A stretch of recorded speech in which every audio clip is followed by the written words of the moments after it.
Welcome back to this channel. ఈరోజు మీరు చూస్తున్న రెసిపీ వచ్చేసి కుడుములు.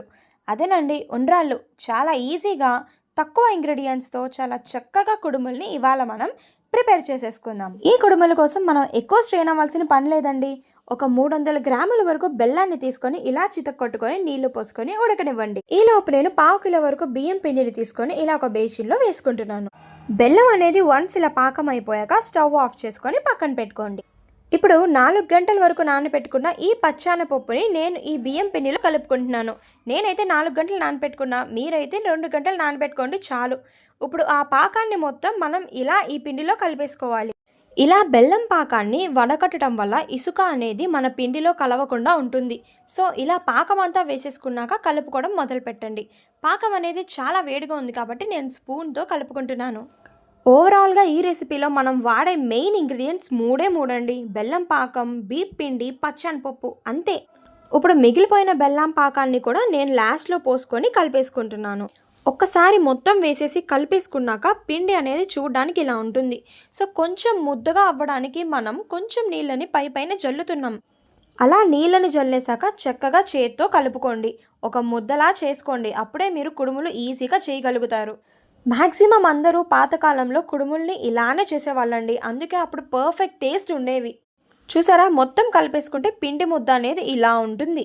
సో ఇలా ఒక ముద్ద చేసేసుకున్నాక మనం ఉండ్రాలను చేయడం మొదలు పెట్టేద్దాం. నేనైతే 3 డిఫరెంట్ షేప్స్లో ఈ ఉండ్రాలను చేస్తున్నానండి. ఈ ఉండ్రాలను అసలు ఎవరైనా మ్యాక్సిమం గుండ్రంగానే చేసుకుంటారు. నాకు తెలిసి ఈ కుడుములను గృహప్రవేశం నాడు, వినాయక చవితి నాడు మాత్రమే చేసుకుంటారు. మిగతా రోజుల్లో ఎందుకు చేసుకోరో నాకు కమెంట్ చేయండి. మీరు నేను చెప్పిన స్టెప్స్ని ఫాలో అవుతూ చేయండి. కుడుములు మీకు ఖచ్చితంగా సాఫ్ట్గా, చాలా టేస్టీగా, చాలా డెలీషియస్గా కుడుములు అనేవి ఖచ్చితంగా కుదురుతాయి. చూసారా, నేను ఇలా 3 డిఫరెంట్ షేప్స్లో కుడుములని ప్రిపేర్ చేసేసుకున్నాను.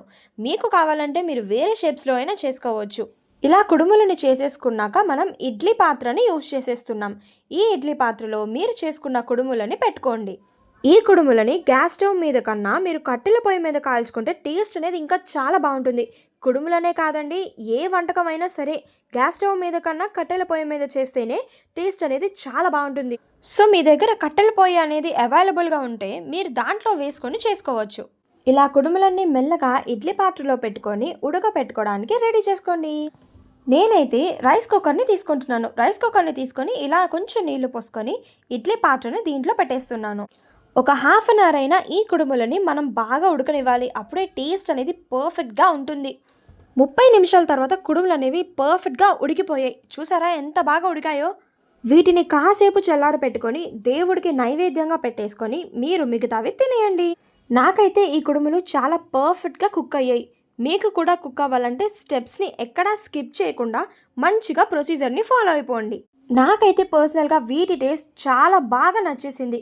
ఇంకెందుకు ఆలస్యం, మీరు కూడా ఈ రెసిపీని ట్రై చేసి ఖచ్చితంగా మాకు టెక్స్ట్ చేయండి. మీకేమైనా డౌట్స్ ఉంటే కమెంట్ చేయండి, రెస్పాండ్ అవుతాను.